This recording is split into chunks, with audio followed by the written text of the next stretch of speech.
नमस्कार, मैं हूं अरुण वर्मा IVRI जयनगर से। IVRI e office training videos के इस सेशन में हम देखेंगे कि जेम पर प्रोक्योरमेंट की फ़ाइल्स ई ऑफिस में कैसे हैंडल की जानी है। पिछले पार्ट में हमने देखा कि SRS कैसे जेम पे प्रोसेस करनी है और अवेलेबिलिटी इंश्योर करने के लिए SRS को परचेजिंग ऑफिसर जेम के पास कैसे भेजना है।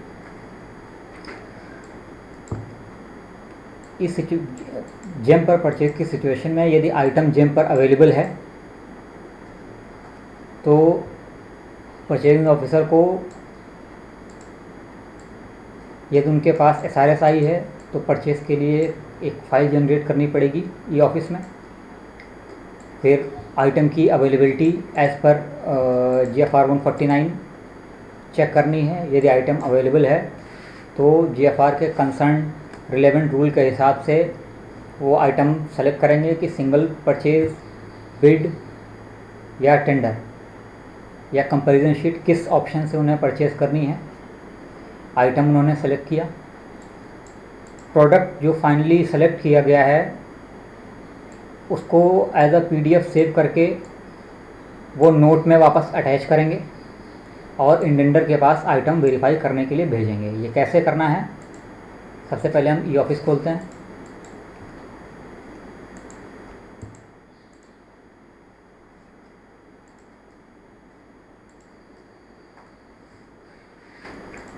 और हमने ये फाइल बना रखी है। यहाँ पर ये SRS आई। परचेजिंग ऑफिसर ने चेक किया कि हाँ आइटम जेम पर अवेलेबल है। उन्होंने आइटम को एज अ PDF सेव किया और उसको यहाँ से अटैच कर दिया। सपोजली यदि ये आइटम की PDF है तो उन्होंने इसको अटैच कर दिया और वापस फाइल इंडेंडर को भेजी जाएगी ताकि इंडेंडर आइटम की स्पेसिफिकेशन वेरीफाई कर सके।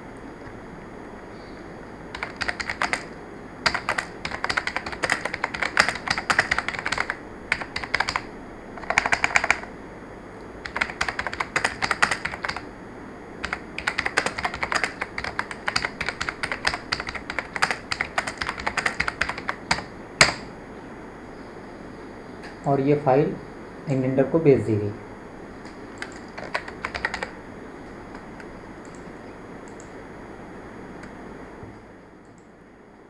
यहाँ पर हमें ये फाइल मिली।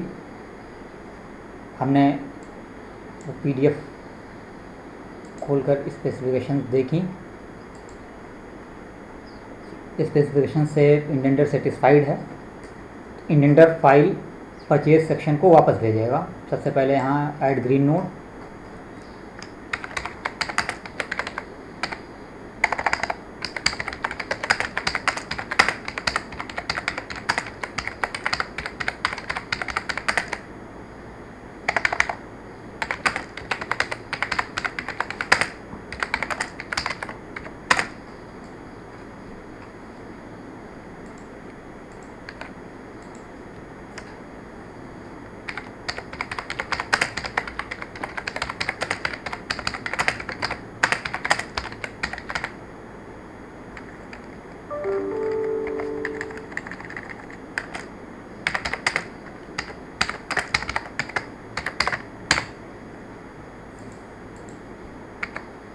इस सेक्शन के बाद फाइल परचेजिंग ऑफिसर को वापस भेज दी गई।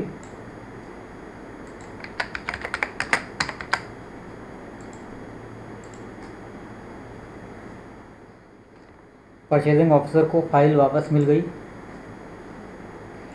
यहाँ से परचेजिंग ऑफिसर ने फाइल को आइटम फाइनलाइज कर लिया और फाइल वेटिंग के लिए फाइनेंस डिवीज़न जाएगी।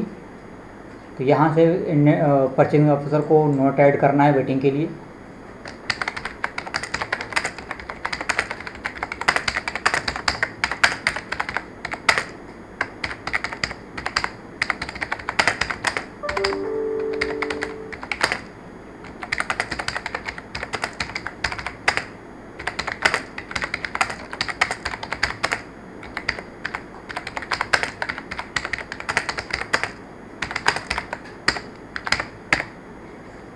यहाँ से फाइनेंस डिवीज़न को वेटिंग के लिए भेजी गई।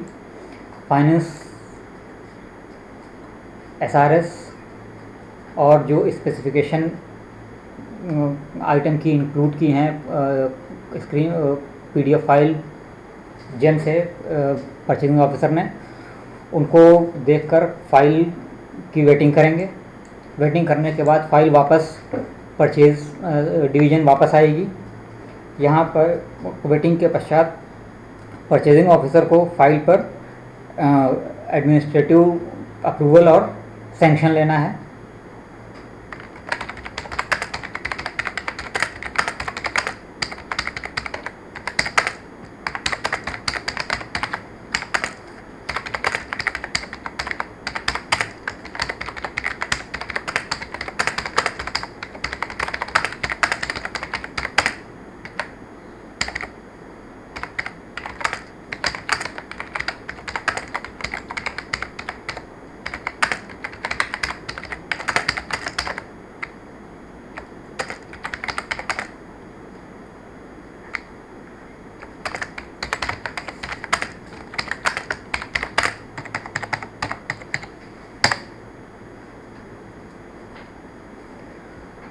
फाइल कंपिटेंट अथॉरिटी के पास एडमिनिस्ट्रेटिव अप्रूवल और सैंक्शन के लिए भेजी जाएगी। एडमिनिस्ट्रेटिव अप्रूवल और सैंक्शन मिलने के बाद फाइल वापस कंसर्न परचेज सेक्शन आएगी। वहाँ पर परचेजिंग ऑफिसर को सैंक्शन ऑर्डर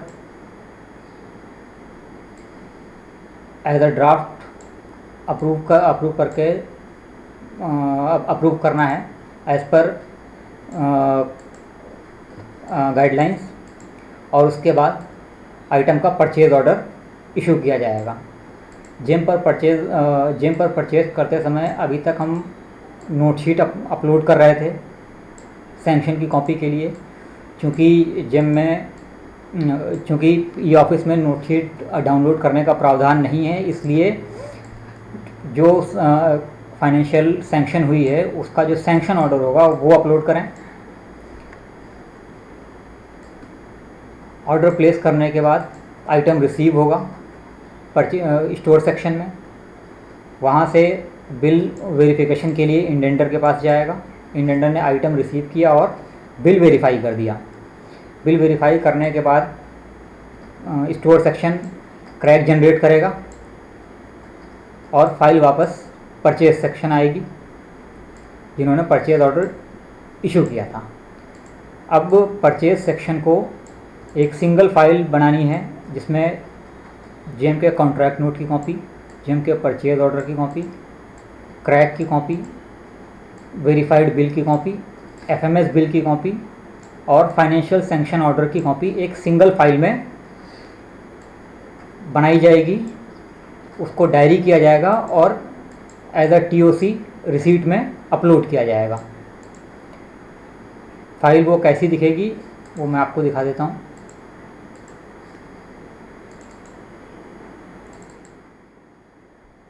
वो फाइल इस प्रकार दिखेगी। ये एफएमएस का बिल है, ये सैंक्शन ऑर्डर है जेम पर, ये जेम का कॉन्ट्रैक्ट नोट है, ये इनवॉइस की कॉपी है जिसे इंडेंटर द्वारा वेरीफाई किया गया है, ये स्टोर की BL-132 स्टैंपिंग और फिजिकल वेरिफिकेशन कमेटी के सिग्नेचर हैं। इसके अलावा इसमें सैंक्शन ऑर्डर जो स्टोर ने निकाला है उसकी एक कॉपी भी लगेगी। इतना किए जाने के बाद